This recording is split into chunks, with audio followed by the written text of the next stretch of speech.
You're watching Guitar 101 Rammstein, and this is episode 2 of a series I'm doing on exotic instruments. Episode 1 was on some exotic percussion, and now we're going to focus on strings, namely fretless instruments. So I've got 4 different fretless instruments here to kind of give you descriptions and introductions to. And what I did is I recorded a track using just these 4 instruments, plus a little bit of keyboards for a background layer. Recorded a few clips of while I was recording, and the track, I'll put a link to it to hear the whole track below. You can hear it on my Bandcamp page. You can also buy it there if you like it. So let's get started with instrument number 1. And we're going to start off with this here, and this is an oud. The oud is very similar to a lute. Some people refer to it as like the grandfather of the lute. And they come from different places. There's different versions and variations from Middle East, from Syria, from Turkey, from Greece. Lots of different places. This one I believe came from Jordan. I bought it used, and I got a really good deal on it. The guy just was selling it used, and he had it on his wall as decoration with no strings. I bought it, no clue if it was playable or not, but it was really cheap. So I went ahead and bought some strings and threw it on, and it is playable. When I first put the strings on, I found a video showing how to tie the strings, but it was very confusing as to the routing, which string goes to which peg, and I stringed it wrong. I had a lot of issues with tuning it, and it was kind of, made some issues with the playability. And luckily today I found a diagram that showed exactly how it works. A lot of the ouds you're going to see are 11 strings. And this one has 11 strings on it. It has a 12th peg, so I could put a 12th string on it. Usually you're going to see them with 11 strings, and they're in pairs. So we have, they're in unison, so they're twin strings you pluck at the same time. Except the lowest string is usually single. This is like a standard Arabic tuning, classic tuning it's called. And it is going, the low note is C, then F, then A, D, E, G, C. Some tunings, I believe, were, instead of an F here, it could be G, and there's other tunings. There's Turkish tunings, there's a lot of tunings. It's kind of like the balama. You can go crazy looking at all the tunings. But there are tuners for it. And one plus about this instrument is you will find a lot more readily available lessons in English for it, and websites and stuff like that on it. I was trying to look into this particular one. The guy I got it from, he was in Jordan a long time ago, and I think he said like in the 70s he bought this. And there is a label on the inside. You cannot see it on the camera, I'm sure, because of the sound hole design. There is a label in there, and there's a picture of some guy, and there's some Arabic writing. I took like an endoscopic camera, and it still did not fit through those holes, but I was able to get sort of a clear picture of it and send it to someone I know that speaks Arabic, waiting for a response to see if they can tell me anything about it. There's difference in the sizes of them, and I was asking this guy that has a very good channel on YouTube. I'll put his link in the description for the oud, and he was saying like the length from the string nut to the bridge can determine, whether it's like a Syrian or an Iraqi or Turkish or whatever, or an Arabic oud. And this is 62.5 centimeters. So he said like the largest he ever saw was 63 centimeters, and he said it sounds like you have a beast of an Arabic oud. So I don't know. It's what I ended up with. I like it. Now that I'm getting it tuned, it's a pain in the butt to tune it, I have to admit. Anything with the wooden pegs, these are actually plastic, but anything with those pegs can be a real hassle to tune, and even a tuner is not that helpful. You gotta the best trick I found actually from this guy's channel was tune your high string to a tuner as a reference point, and then use your ears for the intervals, because most of it is in fourths.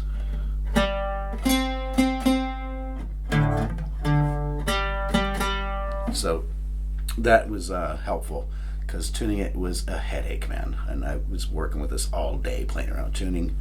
There are, I wouldn't mind finding a tuning that's like for guitar, that is very possible to do with this. I'll look into that later, but at the same time, I kind of want to try a traditional tuning just to see how it's going to work. But it is a fretless instrument.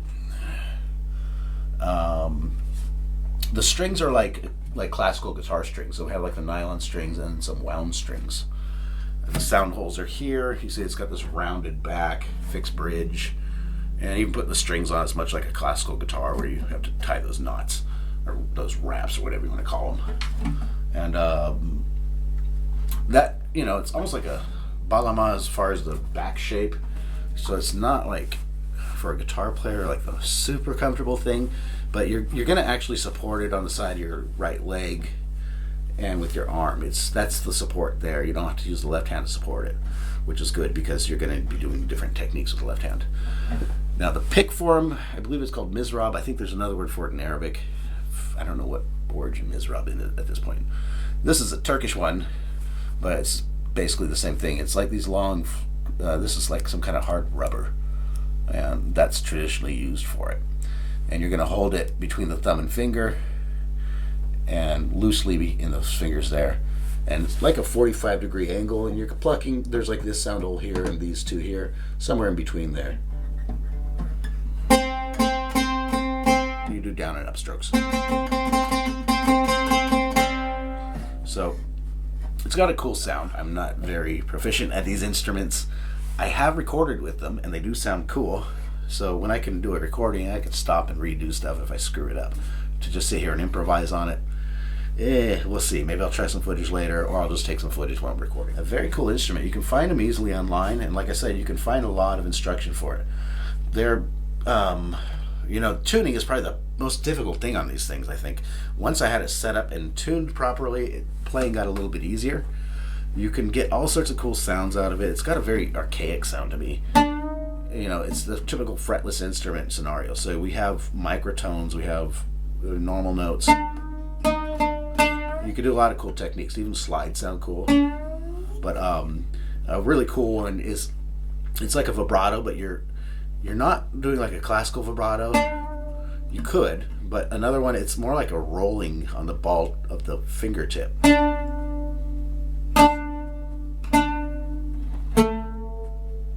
And I mean, I don't have that down very well, but it's a very cool sounding effect. It takes me a while to get oriented on this. I have to kind of warm up and start practicing a few easy scales to be able to use it, because like a lot of fretless instruments, there's no fret markers whatsoever. So you got to memorize it, or take some tape and make your own fret markers. So I'm starting off to record a track now. I'm starting with the oud. And what I did is I tuned a drone track, not a drone track, it's two notes, on a synthesizer to make a backing track. And I'm going to just, I'm writing the part over it now as I go.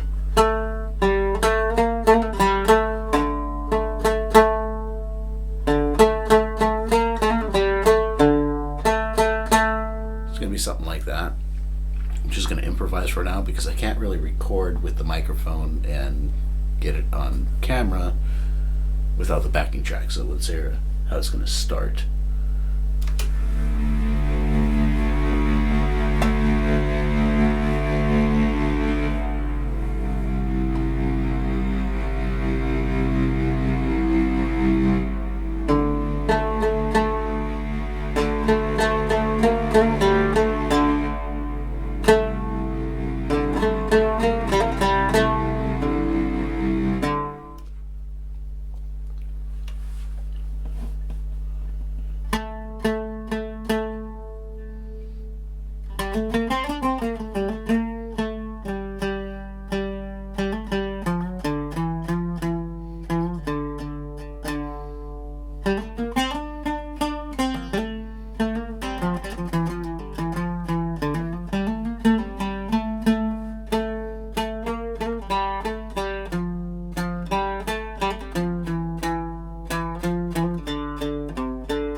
Okay, for my next instrument, I've got a Turkish one here. It's called a Cümbüş. I think that's how it's pronounced, Cümbüş.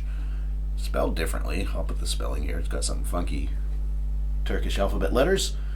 But videos I've seen, and that's as best as I can get it in my ear and say it, is Cümbüş. This is a relatively new instrument. It was invented in 1930 for Turkish instruments. And if you look at it, there's like this head, drum head, fretless neck, 12 strings, all like a 12-string guitar. They're all doubled, but they're not. There's no octaves. They're all tuned to the same pitch normally. Looks like a banjo with a fretless neck, so it's like a hybrid of a banjo and an oud. There's different versions. What's cool about these things is you can see here the neck is removable, and there's different necks you can put on them. This little bolt here, it adjusts the angle of the neck, so for different tunings you can adjust it. You can also tune the head, but there's necks for, like, let's see, I wrote it down because I might forget all this stuff. You can get a neck for like a balama with like the stringed frets, the microtones, or for a kura saz, you know, the smaller balamas, for a tambour, which is like the largest one, also a bowed tambour that you'd play with a bow, guitar, so it's got frets. I want to get one of those, to be honest. A mandolin, ukulele, yeah. And this was made by a guy named Zainal Abidin. Sorry. From what I understood reading about it is he was kind of inspired by the banjo thing and did a hybrid kind of thing. And this company still exists today. This is made by the same company. I don't know if you can read that on here. It's got the name here, and it's got his name under it. Well, from what I understood, if the name is all one word and there's no space between these two names, it's old, but this one's not. I got this secondhand as well from someone who picked it up in Turkey. They still make these instruments in Istanbul. The family members are still keeping the company together. They make other instruments as well, but as far as I know about the Cümbüş. So yeah, it's a pretty unique instrument. There's a lot of different tunings. There is a standard tuning for it, which I'm not in right now. I'm tuned it like a guitar. I just tuned everything flat because I was a little bit scared to break a string, and I don't really feel like buying more strings or stringing more instruments. Tunability, this is so much easier to tune than an oud because it's got the guitar headstock. It's fretless, so that makes it a little bit more difficult to play. You know, with the fretted version, you can play chords and stuff. You can play it just like a guitar. Fretless chords are going to be a little harder, especially in this tuning, but you can use open tuning as well. There's a lot of versatility in the tuning. However, when you tune, the bridge has, you know, it's resting on the drum head, so it has to adjust, and you're going to have to tune several times if you make a big change. Also, when you're playing, you have to be careful not to, you don't want to touch, you want to have your hand floating. You don't want to rest on the head because that'll kill the overtones, which this thing has killer overtones like a banjo. And you don't want to rest on the bridge, that'll like bend it out of tune. Traditionally they're played with the same kind of plectrum like a oud. But like the oud, I forgot to mention that with the oud, they're very, unlike a balama, they're very forgiving about whether you're going to use this or a balama pick or a guitar pick. So for me, I'm so much more comfortable with a guitar pick. That's what I'm going to use. But we see it's got like, it's a very loud instrument compared to, you know, like a balama.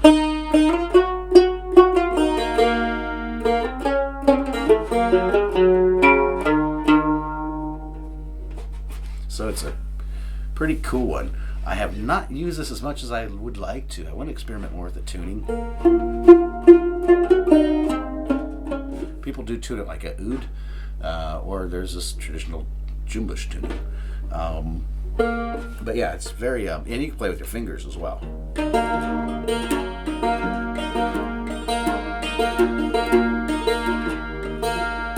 I have used it on a couple recordings on little parts here and there, but not much more than that, so I'm going to remedy that tonight. That's why I put it in guitar tuning, to be honest, because it's easier. It's going to be easier to fit over the other stuff I'm going to record. And when I got this, it already had a piece of tape on the neck. I'm going to put more, and that's marking the 7th fret.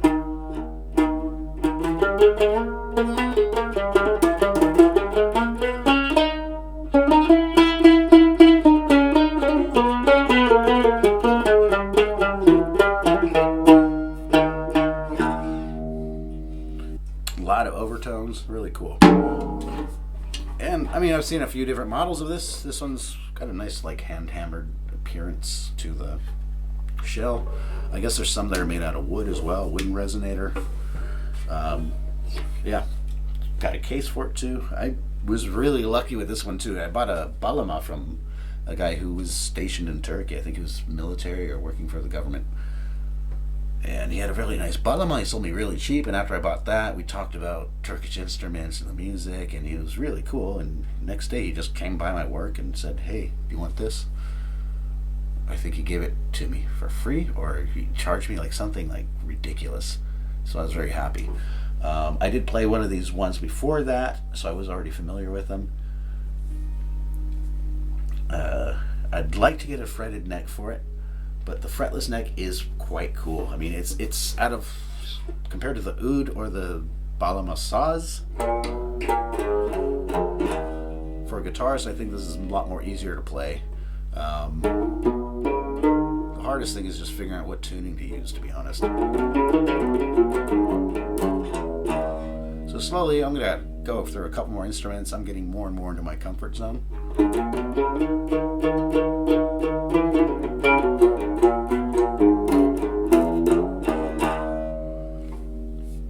And to be honest, I have not touched this thing much as I've had it. I feel kind of guilty about that. I will be using it more though, and I'm going to do a lot of recording over the next couple days. Weather's going to be crappy. I won't be going fishing now. I've got a cold, so it's better I stay out of the crappy weather. So yeah, let's get on to the next one.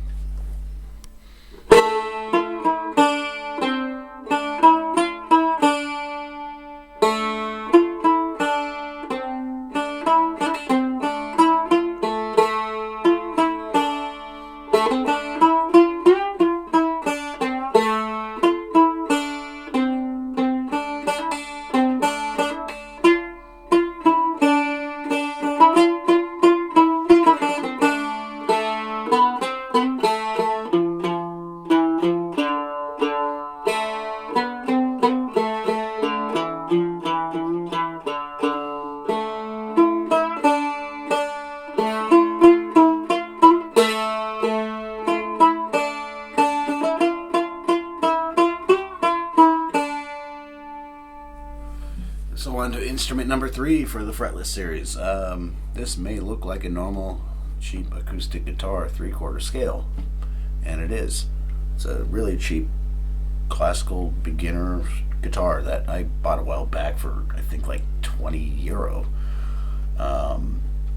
It was a fairly decent model for the price, I have to say, and I made it fretless. So I'm going to show you how to do that. You can do it on a really cheap guitar, and you know, even if the intonation's off, it's not a big deal, because if you make it fretless, it's not an issue anymore. I'll show close up. You can see it looks like there's frets there, but you can see at this angle maybe that the frets have been taken out. I can fill those in with wood filler. You can make wood filler with just some sawdust and wood glue. I left them out because I was lazy, and it doesn't affect the sound, and I like having the markers there, because that's the thing with a fretless instrument. You need those. You don't need the markers, but if you have them, it makes life a lot easier. That's why I'm putting tape on some of my instruments, and you know, to make my own fret markers. And I'm leaving these here. I will fill them in, I think, with a lighter colored wood glue, wood filler. To take the frets out, it's really simple. Best thing I found to use was like a pair of nail clippers, and just pinch in between and pull them out. Sometimes they're glued in, and if that's the case, it's going to be a little trickier. You got to be careful when you pull them out; they don't split the wood on the fretboard. You know, do it gently, work it from each side. It's a little bit of work. It doesn't take that long though. If they're glued in, you'll figure it out real fast, because they're not going to come out. They're not going to budge. Then you take a soldering iron and just heat the fret a little bit, and that'll get that glue warmed up, and they'll come out pretty easily. After that, you can fill it in with wood filler. You can put lacquer over it or varnish, whatever. But if you don't do it, doesn't hurt anything.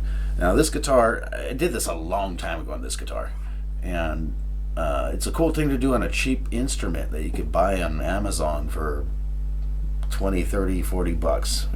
Doesn't matter if you have a guitar that's problematic or something. That's where you can, it's a good candidate. There's a lot of advantages to having a fretless instrument, even if you're like, you don't want to dive into buying a oud or a Cümbüş or something like that. A cheap acoustic guitar, and you get to experience the fretless thing, and it has a lot of cool things about it. One thing I found very positive about playing fretless instruments is it makes you learn to play very precise, and it's going to help your playing on fretted instruments, because on a fretted instrument you can put your finger smack in the middle of a fret and still get the note. On a fretless instrument you got to be right where that bottom fret wire is to get the note in tune. So I'll show you an example. I'll hold this 3rd fret here, and if I move a little bit to the left, we hear it goes flat. A little bit to the right, it goes sharp. So you got to be right smack on that fret wire. You have a smaller target to aim for. It's a very good habit to get your fingers into. Even though we're not playing on a fret wire on a guitar that's fretted, that'll get you in a good habit, trust me. I found this to be really good. I have this tuned up a half step because I just had to do a repair on this guitar. It was sitting around for a long time and the neck separated because it's a cheap guitar. That happens. I clamped it, glued it together, and it was separated for so long at the 12th fret where it meets the body, it got a big crack there, and I didn't clamp it and glue it good enough for that part. I missed that. And also the strings being very loose on it for a long time with the neck separated, the neck kind of bowed. But I put the tension up and it's already fixed it tremendously. I'm hoping it'll continue to do that work. So I do have some kind of like dead spots here and there. It's not perfect yet. I will fix that though, especially here. There's some problems, but you hear some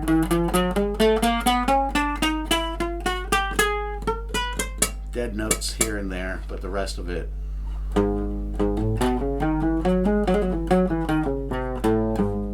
works fine.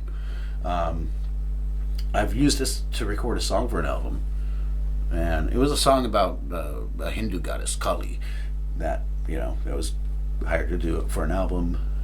I'll put it up maybe in a link in the description so you can check it out. It was an old recording. Quality was not good as far as what I had for recording at the time, but the track got good feedback, and this guitar had a cool sound on it. So it's a very worthwhile thing to check out if you just have a extra acoustic laying around. And this is nylon string, classical, but I guess it will work on the steel string as well. So it's just a standard guitar, but fretless makes it a new thing. Even just the overall tone of it sounds different when it's fretless.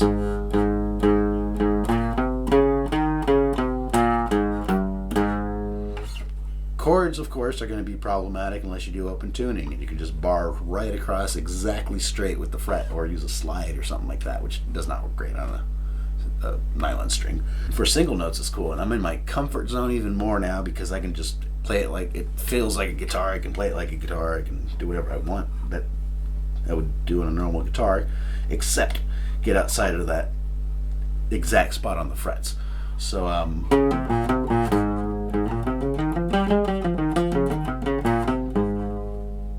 you get these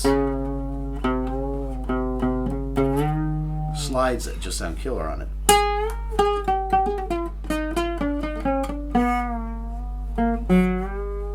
And these are the same strings that came on it when I bought it over 10 years ago. So that gives you an idea. And for this kind of sound, I kind of like the dead string thing on it, to be honest. I'm not sure how they'll all add up, because that's the biggest headache with some of these instruments, is making them all tune together.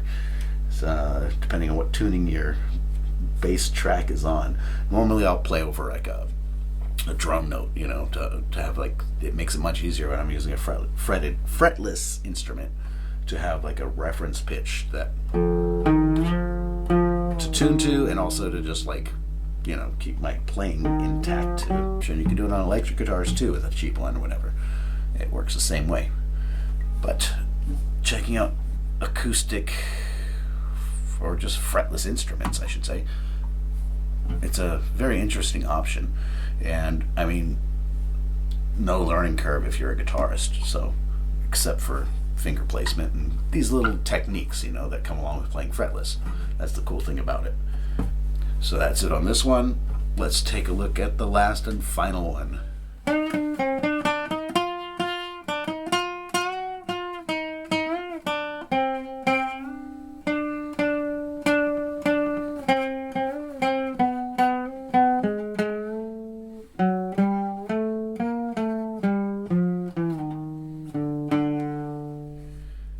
To the fourth and last instrument of this episode, and that is, it's not very exotic, I guess. It's an acoustic bass, but it's fretless. So this is a Dean fretless bass. Can't remember the model name. It's called an EAB, 4-string fretless bass, acoustic. It's got a built-in preamp tuner as well, so you can plug it in. I'm just going acoustic for now. It came with round wound strings on it, which were, you know, it has a nice sound, but not for fretless. If it was fretted, okay. So I put flat wound, nylon wound strings on it, which are a lot nicer and they last a lot longer. It gives a more kind of a warmer tone. And you see there's fret markers, and there's fret markers on the top, and you can see the difference. Hopefully it's their dots are right on the fret markers, you know, not in the middle like a standard bass guitar or guitar. And yeah, this thing has a pretty good sound. I got it really cheap. Once again, it was on I got it through Musician's Friend quite some time ago, in their scratch and dent section. It had a broken tuning peg, so that cost like $2 or $3 to buy from China and replace. Now it works fine.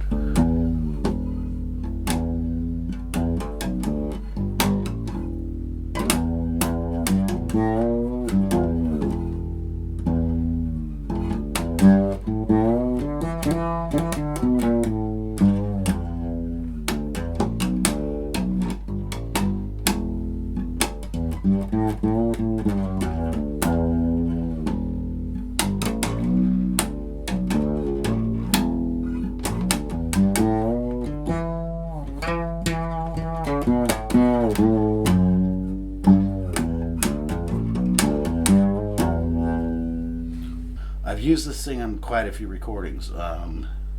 Not so much whole songs, but like interludes where there's an acoustic piece. It has that smooth sound. You can get a lot of cool sounds out of it depending on how you play it. It can even sound very similar to an upright bass, which I'd love to have again, but don't have one. I'd like to get an electric one. Looking into it.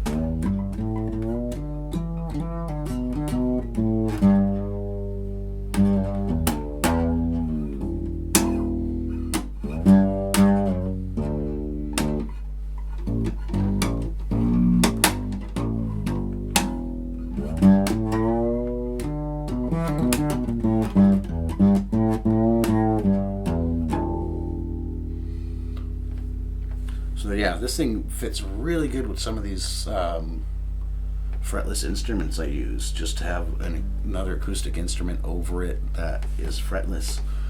I've used this, like I said, on quite a few recordings, even on a pretty major one in a band I was playing in called Melechesh.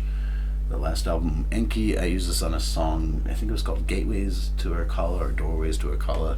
I'll put the link to the description below. I played quite a few of the instruments on that one, wrote a lot of it, and I used this bass on there, and it came out pretty cool. You know, you hear just these, the slow slides on it. Sound awesome.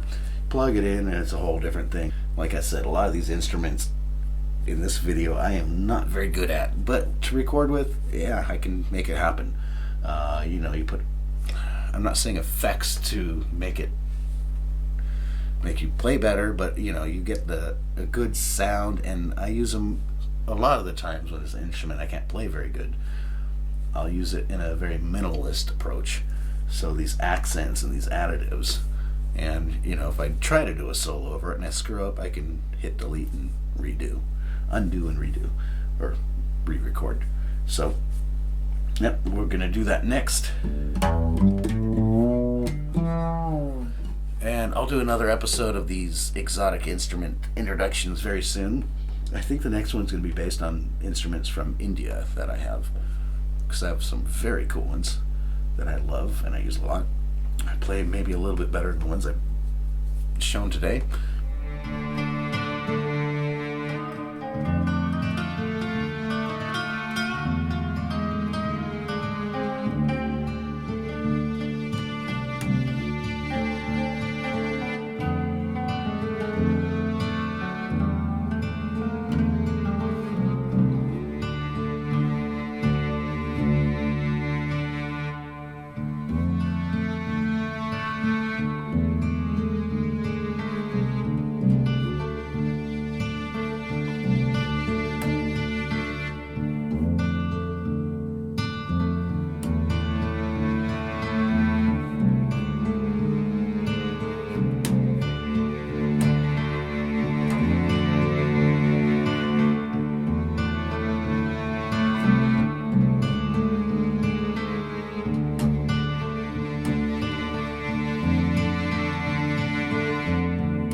Alright, so now to wrap up this video, I used all the instruments in the video to record this track. I finished it in a few hours. I did it one evening for a couple hours and finished up the next day for about an hour. Today I just kind of fine-tuned the sounds a little bit. But I used a keyboard track. I used Alchemy, so I'm running on Logic to just make the, you know, that string sound in the background to play over. Here's one track of oud, and that's the first instrument you're going to hear. So all these instruments are not blended. So it's first oud, then we have the Jumbush, and I did 2 takes of that, but they're individual takes, so they blend in together. Didn't play it so good, so I kind of faded out in the end. Then comes in the fretless guitar, and I actually did a second track of the fretless guitar, but it's only like finger picking an open E minor chord for the most part. So you'll hear 2 of them together. Then here's where the acoustic bass comes in. And I wrote down the times where you can hear each instrument. So, of course, the very start is the oud. Then about 2 minutes and 23 seconds is the Cümbüş. At 3 minutes 48 seconds starts the fretless guitar. And at 4 minutes and 50 seconds comes in the acoustic bass, where you hear it all come together. I just did this quick. I mean, what I'll do real fast is just run through a little bit of it to hear, because I didn't put a lot of effects on it. Everything was mic'd. I used a condenser mic, and all I did was put EQ and the same reverb setting on all of them, except the acoustic bass. That is plugged in direct through a Kemper, and it's called T-Dex acoustic bass. That's the preamp, or the patch on the Kemper. So the rest was all mic'd. And I'm going to play it from the beginning, just part of it to hear it, but the link will be down below of the full song.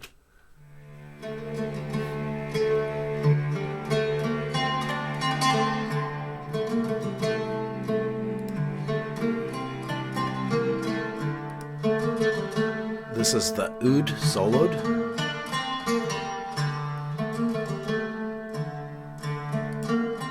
Now I take the reverb off. Now I'll take the EQ off. EQ back on.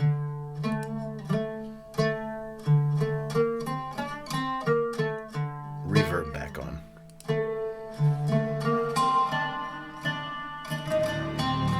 And that's the full mix. So I'll jump ahead to the Cümbüş and do the same thing where I'm going to take I'll solo it and take reverb off and take the EQ off.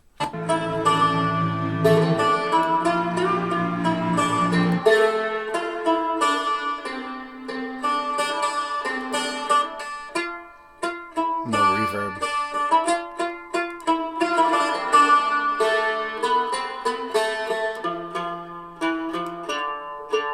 I think it sounded there was too much reverb, so I just turned that down. And now without the EQ. EQ back on. Reverb back on.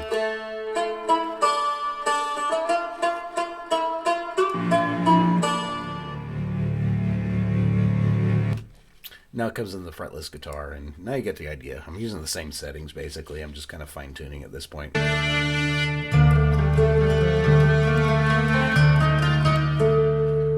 Here's just that open finger-picked E minor.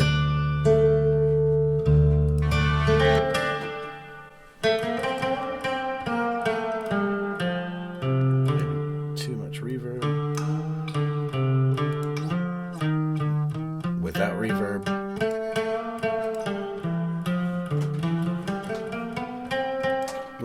This is totally dry. EQ back on.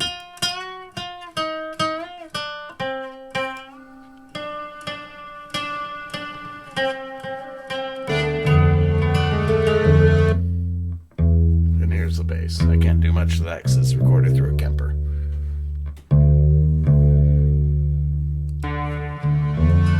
So that's the track. The link, like I said, is below to hear it properly.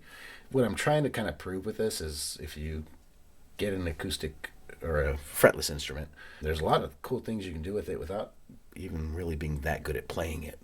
If you just do some simple tricks with recording, not even tricks, just learn to record, to add over other instruments. That's it for this one. I will be doing a new one again soon.